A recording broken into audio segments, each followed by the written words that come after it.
Assalamualaikum warahmatullahi wabarakatuh. Selamat pagi anak-anak. Kita bertemu lagi di pelajaran PAI, Pendidikan Agama Islam dan Budi Pekerti. Kali ini kita akan mempelajari pelajaran ketiga, meyakini Allah itu Maha Esa dan Maha Pemberi. Dalam video kali ini kita hanya membahas bagian A dulu ya. Allah itu Maha Esa, yang bisa kalian lihat di halaman 36 sampai 38. Selamat menyaksikan. Nah, ini pelajaran ketiga, judulnya meyakini Allah itu Maha Esa dan Maha Pemberi. Di halaman 36 ini bisa kalian lihat kompetensi inti, kemampuan inti yang harus kalian kuasai. Nah, bisa kalian baca di sini kemampuan intinya apa-apa. Kemudian ada kompetensi dasar, kemampuan dasar yang harus kalian kuasai. Bisa kalian baca di sini. Kemudian tujuan pembelajaran. Kemampuan apa yang harus kalian kuasai? Nah, di sini bisa kalian baca. Setelah belajar ini kalian menguasai apa? Bisa apa? Nah, di sini bisa kalian baca. Kita masuk kepada bagian A, Allah itu Maha Esa. Nah, sebelumnya di sini ada sebuah lagu yang nadanya seperti balonku ada 5. Kita mulai ya. Tuhanku hanya satu, tiada bersekutu. Dia tidak berputra, tidak pula berbapa. Siapa bilang 3 Lord, itu musyrik namanya. Orang seperti dia, nerakalah tempatnya. Nah, di sini ada pertanyaan. Siapa Tuhan kita? Berapa jumlahnya? Nah, untuk pertanyaan yang pertama, Tuhan kita dalam Islam itu disebut dengan Allah. Ini nama Allah, itu nama bagi suatu zat yang disebut dengan Tuhan. Apa itu Tuhan? Tuhan itu adalah zat yang tidak perlu kepada selain zatnya. Tidak perlu kepada apapun selain dia. Dan semua sesuatu selain dia, semuanya perlu kepada dia. Itu yang disebut dengan Tuhan. Jadi Tuhan itu tidak perlu kepada siapapun, tidak butuh kepada apapun. Sebaliknya semua sesuatu apapun selain dia itu perlu kepada Allah.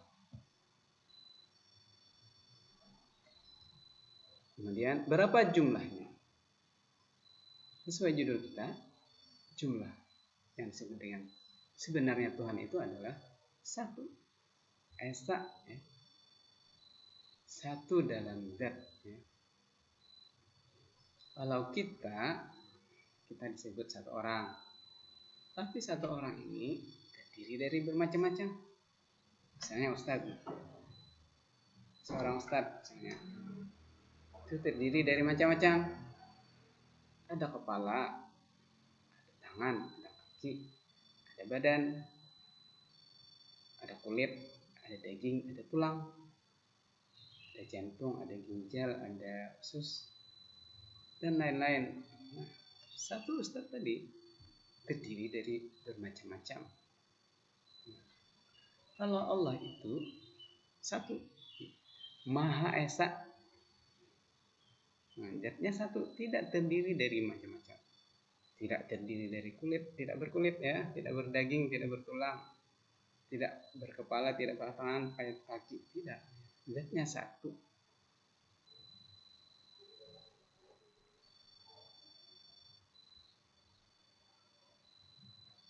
Ya, Allah tidak membutuhkan kepada yang lain.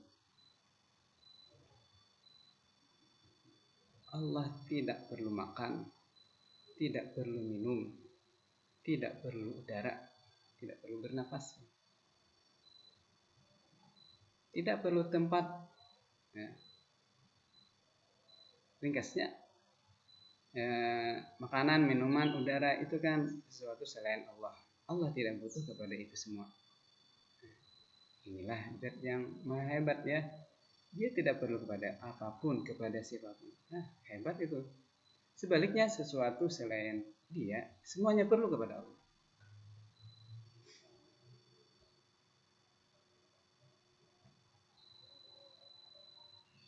Di sini misalkan ya, kalau misalnya Allah itu punya sekutu, punya kawan, maka pasti keadaannya kacau. Misalnya Tuhan itu ada dua saja misalnya, maka akan kacau. Apalagi 3 atau 4, 5, 6 atau banyak. Kalau misalnya saja 2 dulu ya, lalu 2 Tuhan ini sepakat mau membuat bumi, maka dalam kesepakatannya membuat bumi itu bekerja sama kan. Nah, di dalam bekerja sama ini menunjukkan ketidakhebatan, nah, karena bikin bumi bekerja sama. Lain halnya kalau bikin bumi sendiri, nah itu hebat, menunjukkan kelemahan kalau 2 orang yang bikin ya. Itu kalau sepakat kedua-duanya bikin bumi atau bikin alam. Tapi kalau tidak sepakat, ya, Tuhan A mau bikin bumi, Tuhan B tidak ingin bikin bumi, maka terjadilah perbedaan pendapat. Dalam perbedaan pendapat ini, perbedaan kehendak ya, perbedaan kehendak, siapa yang terwujud kehendaknya, yang menang, kuat. Yang tidak terwujud kehendaknya, itu kalah, lemah. Nah, Tuhan yang lemah tadi tidak pantas untuk disebut sebagai Tuhan. Maka yang pantas sebagai Tuhan yang menang, yang terwujud kehendaknya. Nah, kalau sama Tuhan tadi kan, ada yang terwujud, ada yang tidak. Yang tidak terwujud tadi kan lemah. Yang terwujud kehendaknya kuat. Nah, Tuhan yang lemah tadi ternyata sudah lemah. Yang menang ini bisa kemungkinan lemah juga ya. Kalau suatu saat nanti kehendaknya yang kalah, yang tidak terwujud, dan Tuhan yang satu terwujud. Nah, itu dari segi ketidakmungkinan. Nah, kemudian di segi yang lain, kalau 2 Tuhan ini berbeda kehendak, maka yang terjadi adalah kekacauan.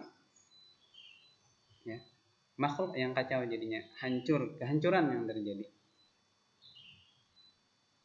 Yang satu ingin menghidupkan si A, yang satunya, Tuhan yang satunya tidak ingin menghidupkan, ingin mematikan, maka akan terjadi kekacauan.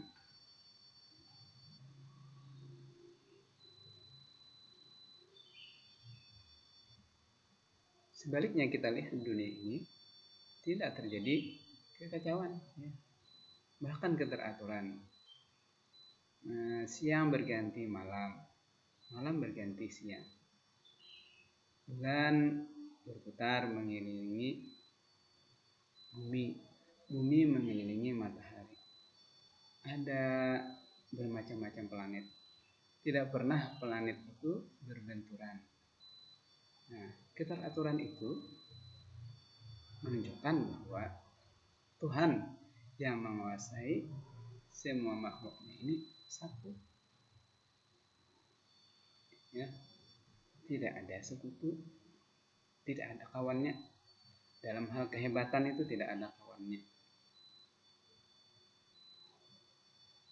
Ya, kalau berkawan tadi menunjukkan tidak hebat, ya, karena dibantu oleh kawan.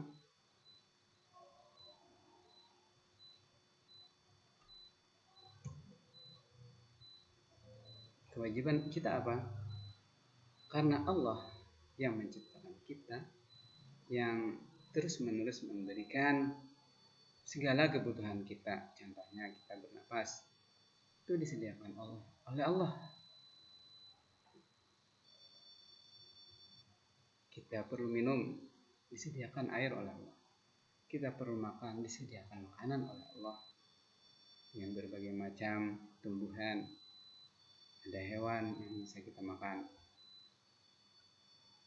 Karena setiap saat kita ini diberi nikmat oleh Allah, maka kewajiban kita adalah bersyukur atau berterima kasih kepada Allah.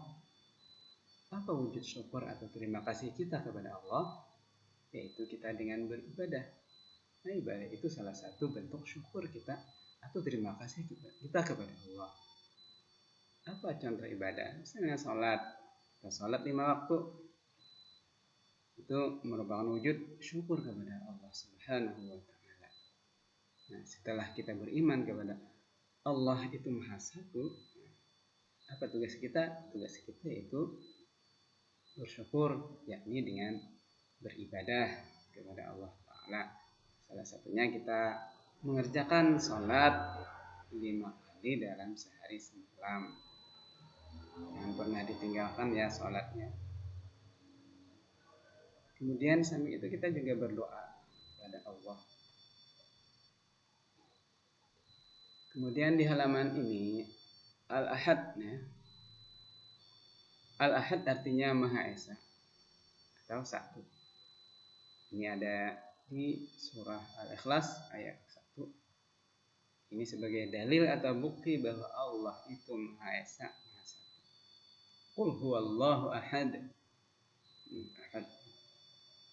Katakanlah dia Allah Maha Esa, Maha Satu. Ayat ini menjelaskan bahwa Allah itu satu, tiada sekutu, tiada kawan. Tidak ada kawan dalam menciptakan seluruh alam semesta ataupun memelihara, mengatur alam semesta. Itu tidak ada kawan. Hanya sendirian saja. Nah, karena kehebatan kemahakuasaannya, dia sendiri saja, tidak perlu bantuan siapapun, tidak butuh kepada apapun. Jika Tuhan lebih dari satu, alam ini akan hancur atau tidak teratur. Kenapa hancur? Karena saling berebut kekuasaan. Yang satu tadi ingin membuat bumi, yang satunya tidak ingin. Nah, maka akan kacau lah dunia kalau Allah atau Tuhan itu banyak.